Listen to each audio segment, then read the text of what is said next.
pensé à Daflon. Daflon 500 mg, efficacité cliniquement démontrée dans les troubles de la circulation veineuse, jambes lourdes, douleurs, impatience. Daflon passe à l'action. Tout médicament peut exposer à des risques. Parlez-en à votre pharmacien.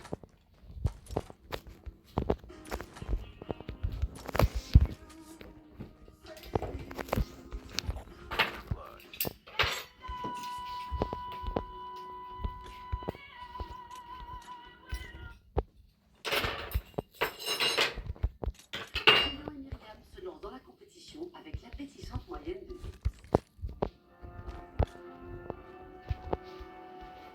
Avant de quitter la ville aux splendides falaises, Chiara et Bruno vont prendre un peu de hauteur. Au programme, une déambulation dans l'étonnant jardin d'Étretat, qui rappelle l'univers fantastique d'Alice au pays des merveilles. Tatiana Gosset sort à leur guide pour découvrir cette ancienne propriété laissée un temps à l'abandon et réaménagée en 2017. C'est quoi cet endroit? L'architecte paysagiste Alejandro Grifo a découvert les vestiges du jardin au début du XXe siècle. Donc il a été beaucoup inspiré par la nature normande, les falaises, les vagues, même le vent. Et tout a commencé justement par ce tourbillon marin. Et vous allez voir un peu plus loin, on a même des coquillages, des coquilles Saint-Jacques. Donc il y a beaucoup de repères par rapport à ce qui est local. Je vois Tatiana, c'est quoi ce paysage national? Et la partie aval de notre jardin, vraiment la carte postale, c'est le projet du sculpteur espagnol Samuel Salcedo qui a créé cette belle cavalique. Elle représente plusieurs émotions. Oui, là-bas, ils ont un bisou apparemment. Oui, celui-là, l'autre, il tire la langue. Donc le projet, le jardin, il était conçu déjà avec les textes architectes. Donc si vous pouvez voir, les billes autour sont taillées en forme de coquillage. Et on peut dire que chaque tête, c'est une petite perle au milieu. Ah, Voilà. ok. Là, on est dans une partie du jardin. Il s'étend à peu près sur quelle superficie? 1,5 hectare, 2 hectares de superficie. Il y a 7 espaces en tout. Là, par exemple, on est dans le jardin émotion. Là, où on était tout à l'heure, c'est jardin impression. Il y a jardin zen, jardin aval, amour. Chaque espace a un peu sa particularité. C'est dans la plus grande sérénité que notre jury reprend la route. Nous restons en Seine-Maritime, direction Le Havre, une ville de 166 462 habitants, où l'art n'est pas seulement dans le jardin. Le Havre est un véritable musée à ciel ouvert, devenu un terrain de jeu pour des artistes contemporains. Parmi ces œuvres monumentales, tout près du port, on découvre la Catène de container, une structure ultra colorée qui semble défier les lois de la gravité avec ses 29 mètres de hauteur. Et architectural, un autre artiste nous attend. Jean-Philippe nous prend de son équipe et surtout accompagné de son fils, et Quentin.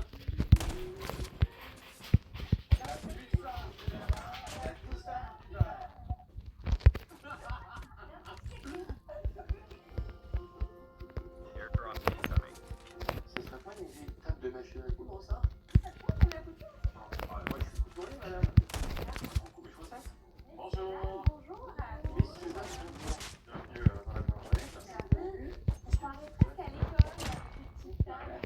Oh non, je me fais le parcours à l'école. Enchantée. On est ravis de vous retrouver aujourd'hui. Vous vous présentez, s'il vous plaît? Isabelle, je suis une des personnes qui se trouve à la vente. Très bien. Alors, moi, je suis Jean-Philippe, le boulanger et le responsable de cet endroit. Le propriétaire, voilà. Alexien des vendeurs. Merci. Et Hélène, la troisième conduite. Très convivial, hein? Ouais, on est un peu comme à la maison. Enfin, vous voyez, les commodes sont ouvrées, les pots de fleurs. C'est très chaleureux, ça. Bon, j'ai mis le petit bon, là. Les lentilles. Ah, ça, c'est joli. Jean-Philippe n'est pas étranger à cette ambiance chaleureuse et cette jolie décoration. Ce boulanger de 45 ans n'a pas toujours été derrière les fourneaux. Il a été aussi derrière un ordinateur. Après des études aux Beaux-Arts, il a travaillé pendant 13 ans comme artiste à Paris. Il a 35 ans à la naissance de son fils, Constantin, comme un déclic, sa passion d'enfance ressurgit. Quand j'étais petit, j'allais dans un village en vacances, à Pleurant. Et du coup, je me levais très tôt et puis j'allais faire du pain avec le boulanger. Je me levais à 5 heures à peu près. Et puis j'allais voir les croissants, je faisais le pétrissage de la pâte. Il y a une odeur qui m'est restée, une odeur de cuisson, une odeur de levure aussi, je me rappelle. C'est un métier qui est toujours resté dans un coin de ma tête. Et c'est en 2017 que le rêve de Jean-Philippe se réalise. Il obtient un CAP boulangerie et se forme à Paris et en Charente-Maritime. Mais c'est pour la ville du Havre qu'il a un véritable coup de cœur. Il décide de s'y installer en 2024. À cette époque, cette boutique est un local complètement vide, une page blanche de Jean-Philippe qui va faire de son ancienne expérience un véritable atout. Mon parcours de graphiste, il n'a pas été complètement inutile, ou voir mes études pour Beaux-Arts, c'est un local brut de béton, tout le design intérieur, je l'ai fait moi-même sur un petit logiciel de 3D. Et il a fallu penser aux aménagements, que ce soit dans les arts, et que ça réponde aussi à ce que j'avais envie de finalement de proposer comme expérience aux clients. Et pour être totalement Largage. Jean-Philippe, Il va être... a voulu allier son métier prenant et son rôle de père. Il s'est donc installé dans l'appartement. Pose-le, gros. D'une façon pour notre artisan de garder un œil sur son four. et Ah sur ouais. son Super ça. Est-ce que tu veux descendre, on prend un petit déjeuner à la boulangerie?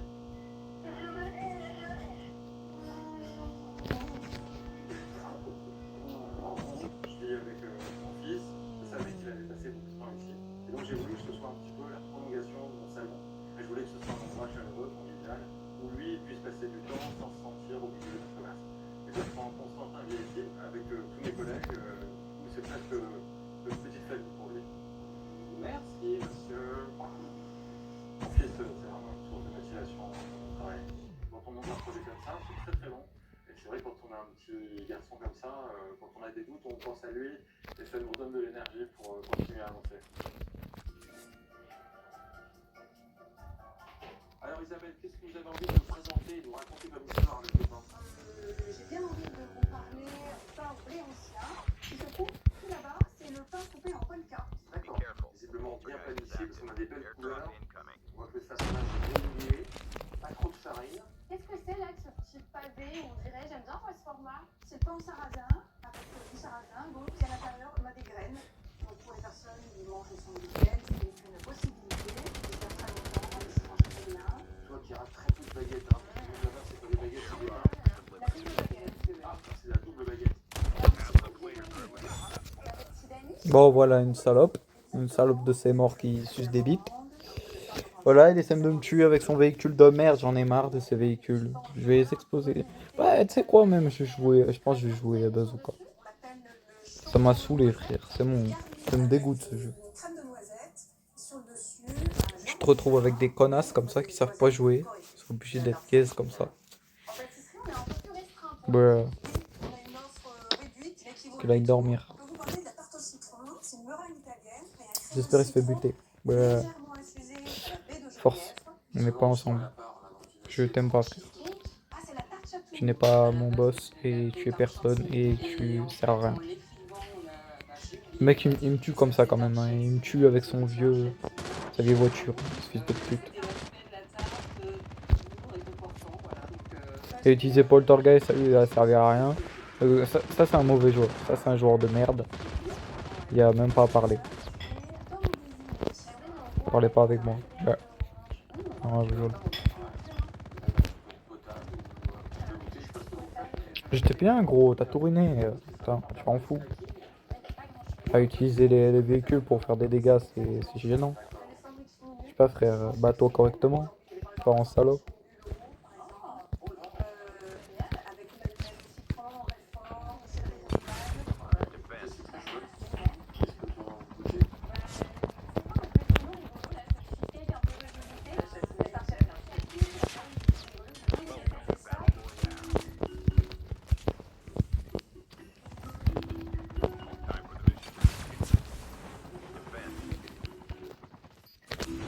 Ouais, les mouvements ils sont un peu trop abusés. Moi je fais des mouvements plutôt genre clean, mais pas des trucs abusés comme ça. Ça serait fort pour l'ennemi, genre ça serait en mode l'ennemi serait en train de bugger, mais après je fais pas tout le temps ces mouvements. Ces mouvements c'est juste quand je tryhard. Moi j'ai pas envie d'aller chatouiller les bulots parce que je vois déjà les bulots, j'adore ça. C'est possible de passer une petite commande là? Bien sûr. Allez, un bulot pour la douce, s'il vous plaît là. Et attention. Oui bah ce que je voulais dire c'est que je sais pas là une map de ouf. C'est pas ma map à moi, mais on va quand même y jouer dessus.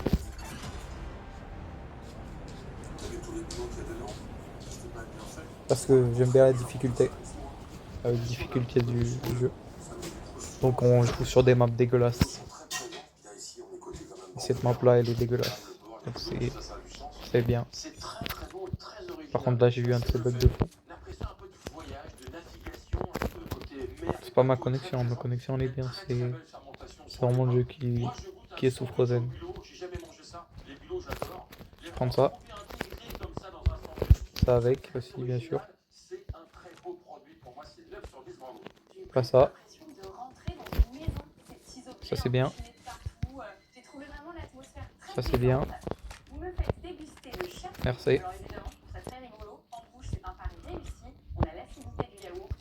Et ouais, fusil à pompe c'est mieux. Tiens. Jean-Philippe, plus qu'une dégustation, vous avez fait voyager le jury. Bravo. Notre boulanger Papa Poule démarre la journée avec l'excellente moyenne de 9 et prend la tête du classement. La compétition continue. Il reste encore 3 épreuves pour départager nos artisans, dont le défi de Bruno autour d'un légume ancien devenu tendance, le chouquel. Il y a un fight. J'ai rendez-vous avec Gladys, elle est là, Richard, et a fait un produit qui s'appelle le chouquel, donc on va découvrir ça ensemble. Nos artisans parviendront Ah, mais ils sont en dessous. ce produit et surtout à subjuguer le jury. Franchement, bah, je vais manger comme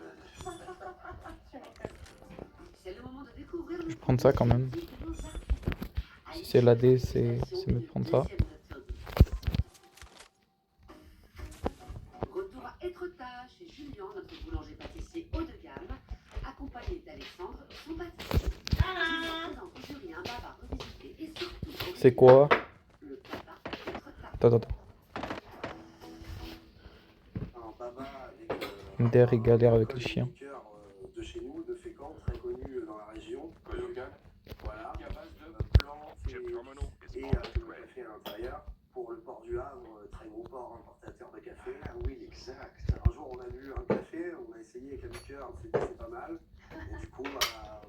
C'est un peu les riches copies, hein. Ouais. Alors je sais pas toi Chiara, mais moi un baba café, Je n'ai jamais vu. ça sera une première pour mon dégustation. Alors, faisons découvrir de nouvelles saveurs à notre jury. Julien commence par réaliser sa pâte à baba en mélangeant au batteur Et où ce caca? le sucre, le sel, la levure et les œufs. Notre artisan ajoute ensuite du beurre fondu et une fois la pâte bien homogène, il la coule dans des moules en forme de tube et enfourne à 160 degrés pendant 30 minutes. Alors messieurs, nos babas ont été cuits, ils ont séché toute la nuit. Vous avez fait votre petite... Vider un peu, oui. Ouais. Donner l'astuce pour éviter Et on a pris un jus de pomme. tout simplement. Un col local, de l'eau, et de la magie latine, c'est ça. Vous allez faire un petit sirop gélifié? Oui, pour éviter que le sirop coule en vitrine et que tout reste dans le baba. Une fois les babas bien imbibés, Alexandre s'attaque au crémeux café. Il fait d'abord infuser du café concassé dans de la crème et après avoir filtré, il ajoute des jaunes de du chocolat au lait. Je hais ma vie, je hais ma vie, je hais ma fucking vie. Je hais ma vie. Il me tue alors que...